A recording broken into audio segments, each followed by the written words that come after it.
I'm Ashton Addison from BlockWest Capital for Investment Pitch Media and the Crypto Coin Show. And today on Blockchain Interviews, we have Nathan, growth of Snapshot, and Manlio, the co-founder of HAL, together on the show. Gentlemen, welcome, and thank you for taking the time. Thank you, Nathan.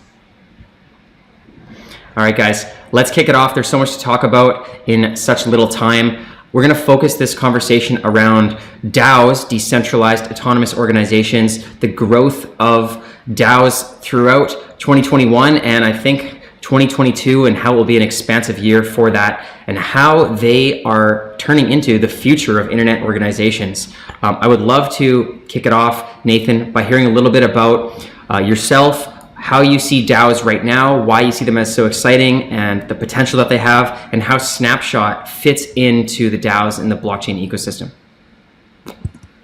Well, Ashton, thank you very much. I'm super glad to be here, super glad to be talking about DAOs.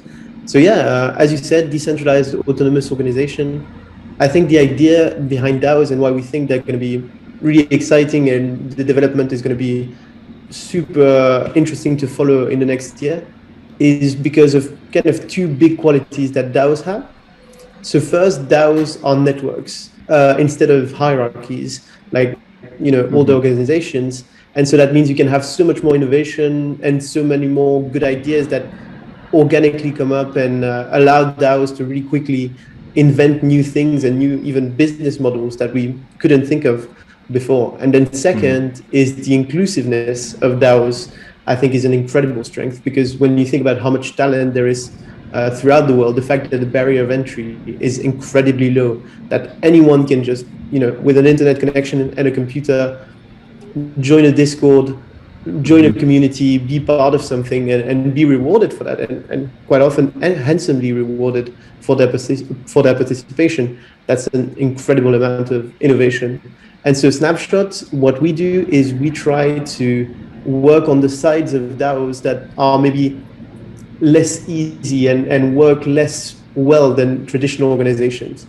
And one part that's often pointed out as more problematic is decision making, because when there's no boss, it's harder to make sure that a right decision will be made in a timely fashion. So what Snapshot does is it offers infrastructure, voting infrastructure, to all of these decentralized organizations in a way that is very transparent. It's all open source, all of that type of stuff. And that allows for free anyone to come and participate in governance of the organization. And Snapshot is really about that. It's about making governance super flexible, from voting with NFTs to voting with tokens to voting with, today I was talking with Proof of Humanity, who's voting on a one person, one vote basis. It's all super interesting what's going on. So, this is the mission of Snapshot, making sure that these organizations can be really quick and make the right decisions. Great intro, Nathan. And yeah, you're right. Once you move from that hierarchical structure to something that's more level playing field, there's so many other questions to be answered with regards to participation, good actors, bad actors, and there's so much I want to dive into. But I also want to include Manlio here. We're talking about the participation rates in DAOs. How do we get DAOs right in terms of building a company and having the people inside of that organization be able to have their say and make sure that everyone, sort of gets what they want, or at least comes to an agreement? I would love to get a little bit of information from you on your perspective on DAOs, these initiatives that your teams are working on, and just about HAL in general and how that fits into the blockchain space. Okay, thank you, Ashton. Well, first of all, thank you for inviting us here. It's a real pleasure. Let me backtrack just 1 second so I can tell you a bit about HAL to give you a bit of context for this. So HAL is an easy-to-use automation tool that connects centralized and decentralized technologies. What does that mean? I think we're all familiar with this kind of landscape. You have centralized technology, which is like the Web 2.0 as we know it, on the one hand. And then on the other hand, you have this new exciting word of Web 3.0, which is fully decentralized, but it's kind of running in its own little world, running in its own little bubble, so to say. And we believe that we need to connect, to glue together, in fact, these two words as much as we can if we want the decentralized world, the new world, to thrive. We have written a bit of, actually Marco has written some philosophy piece about this. It's called the Gluing Manifesto. So if your listeners want to Google the Gluing Manifesto, you can learn more about the vision behind HAL.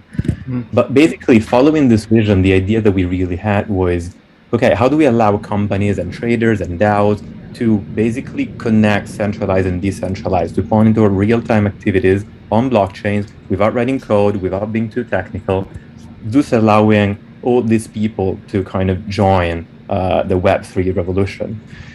That's the idea behind HAL, and that's why we created HAL. And we decided to partnership with different dApps and projects such as Snapshot.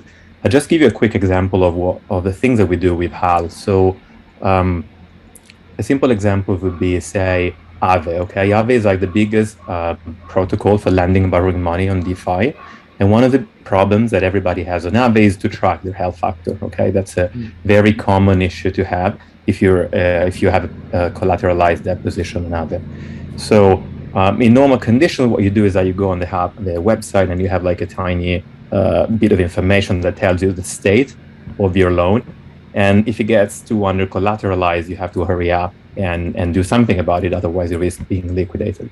So what HAL does, and this is just an example, is it lets you basically connect this piece of information that is on chain, which is, say, my health factor or Aave, with traditional tools such as email or Slack or Telegram or the stuff that we used to use, basically, in order for people to be, to stay on top of their health factor and to connect those two bits together. The second thing that we did we did many different things actually, but the project with Snapshot that we're doing is trying to solve, doing our little bit actually to try to solve a problem that DAOs all over the place have, and the problem is really to do with humans. So DAOs, as Nathan was telling us, are really exciting because they're a new technology, and this new technology allows it to do so many different things. But essentially, DAOs are still built on top of human beings. And human beings, they have the same issues that they had 2,000 years ago when democracy was born, so to say. And one of the issues to remove friction, which is exactly what Snapshot does. So you want to make it really easy to people, for people to vote on DAOs proposals, and that what Snapshot does brilliantly. And the second thing is you want to keep people informed. Okay, and this is where HAL comes into play. So right now, Snapshot is really good at solving the problem of how do we make it really simple and inexpensive for people to vote on DAOs proposals. And HAL is doing this second bit, which is how do we inform people? Because even in a democracy, if people don't know that they can vote, there's not much they can do, right? So it's really important to keep people up to date. So the partnership that we have with Snapshot is we developed this plugin that different DAOs can enable on the Snapshot website.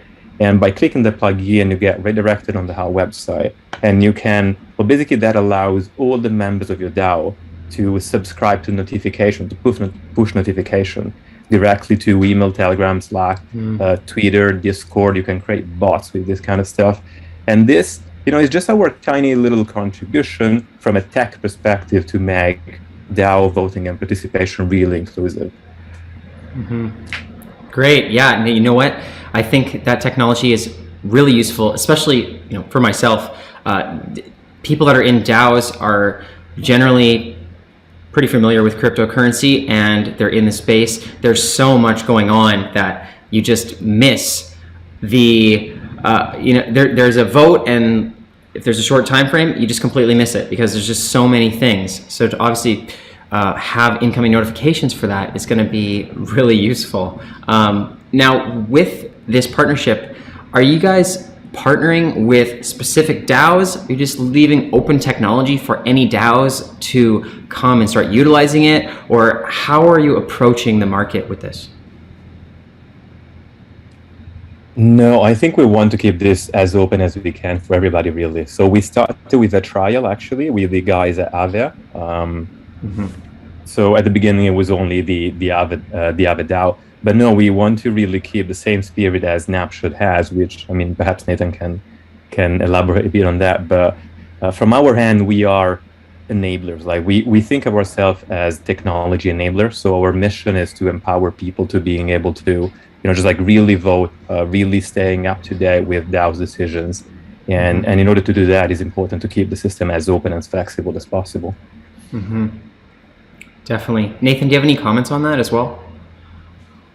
Yeah, absolutely. I think as Manlio said, it's incredibly important to us that everyone can benefit from this. There's so much to gain, at this stage of DAO development by leaving everything open and making sure everyone can access it. And even the code around plugins like these or the code that governs Snapshot, it's all open and anyone can check it out. I think, the way we think about participation and, democracy in DAOs is pretty simple, especially about participation.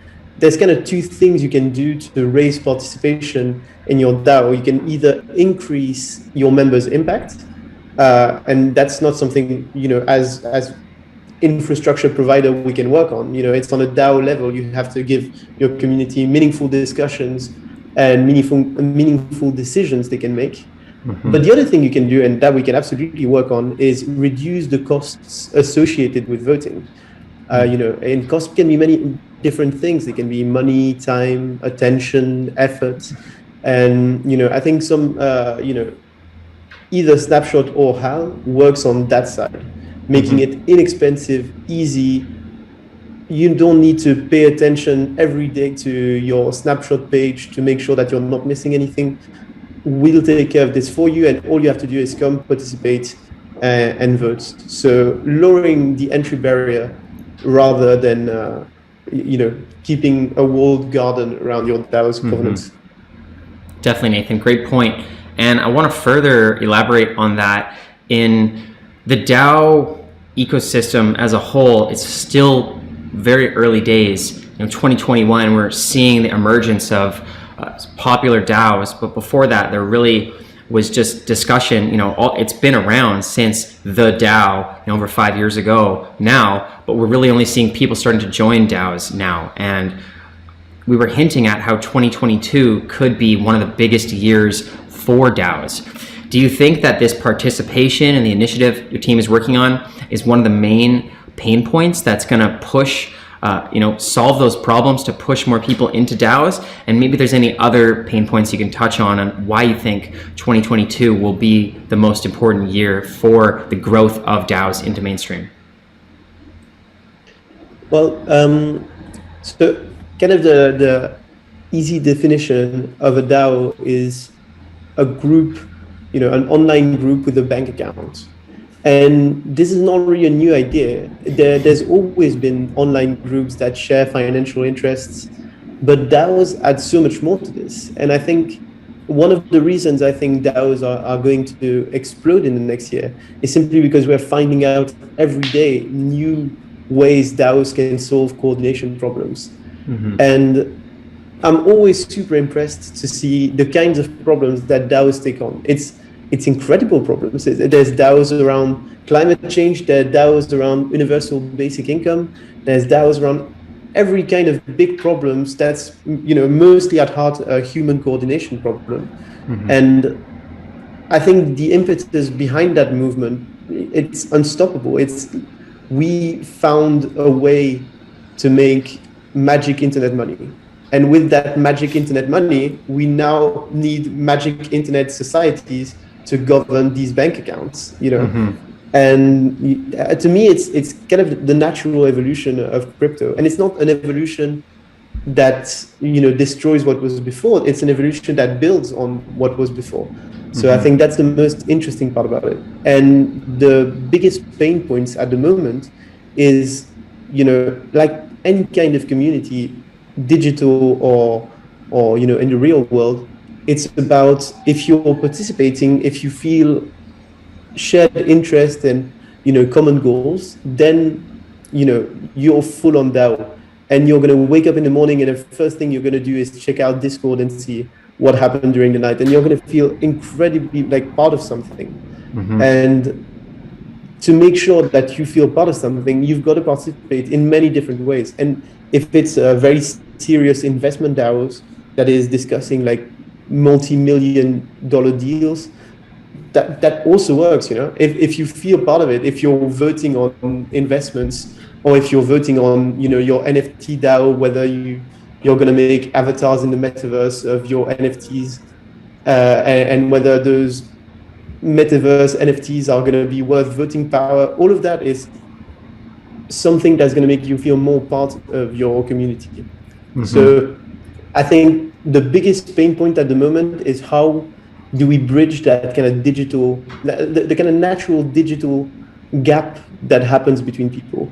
You know, if we're both in front of a computer and not in the same room together, we won't really be able to coordinate in the exact same way, except if we've got the right kind of tooling to do it. Mm-hmm. So if you know, it's funny you reference the DAO incident, and that it was 5 years ago. I can't believe it was 5 years ago at this point. But if you think about like the state of DAO tooling at the moment, I think the only DAO project that existed was called, I think it was Gnosis actually. Yeah, I think Gnosis might have been the only kind of DAO tooling solution around. And at the moment, the DAO tooling ecosystem is just incredible, to be honest. Mm-hmm. Great insight. Keep going, Manlio. If you have any,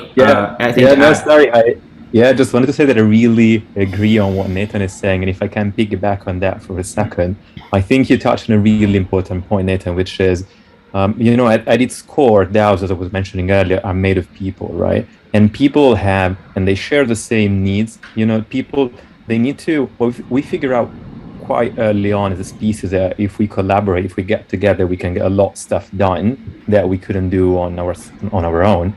But at the same time, if the size of the group scales too much, then it becomes well, really hard to coordinate, and all sorts of problems when of meaning arise as well. And I think that's why, you know, so many people are kind of disaffectionate when it comes to, well, you know, modern day democracies and so on, that kind of representation that is starting to break down a little bit. The amazing thing with DAO that we're witnessing is that by reducing and distributing the kind of collaboration that you have among people, you can start to tinker with all sorts of different kinds of collaboration that simply were not feasible in the past, right? Because until like a few decades ago, you could only coordinate at that level with people from your own town or college or country. And, you know, even at that size, the meaning starts to break apart a little bit. So DAOs, in some sense, are kind of taking that spirit back. But as Nathan was saying, it's really important for us to, at the same time, focus on the tech side of it, to provide the best tech tools possible for this self-organizing organization to thrive and to coordinate. Great points for both of you. Thank you so much for that. If the viewers are looking to learn more about how your firms are helping grow the DAO ecosystem and how to utilize this technology to get the notifications to make sure they're participating in DAOs, and just about DAOs in general, what's the best way to learn more about this partnership that your teams have been working on?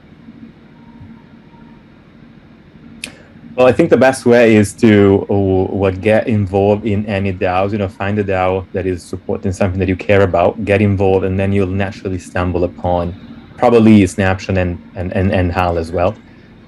So what I would recommend is, get involved in a DAO, subscribe to Snapshot notifications, engage with the DAO discussions on Discord and forums and whatever that happens.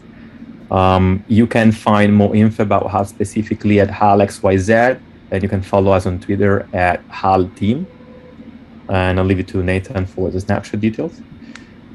Yeah, same. I think if you want to get to know more about DAOs, you gotta plunge right in. There's no real way of doing it, doing it other than that. So if you want to follow Snapshot, we're on Twitter at Snapshot Labs. Come join the Discord as well. Sounds great. I'll leave all the links to that you guys just mentioned in the description box below as well. And the DAOs that I'm in, I'm going to go check for Snapshot and HAL right now. So thank you guys so much for coming on. I really appreciate the discussion about DAOs. Looking forward to following up in 2022 to revisit these discussions that we've had and to see how close we were to the target. I'm sure that there's going to be so much in store. I really appreciate both of you coming on, and let's follow up in the near future. Sounds Thank good. you, Ashton. It Thanks was a a lot, pleasure Ashton. being here.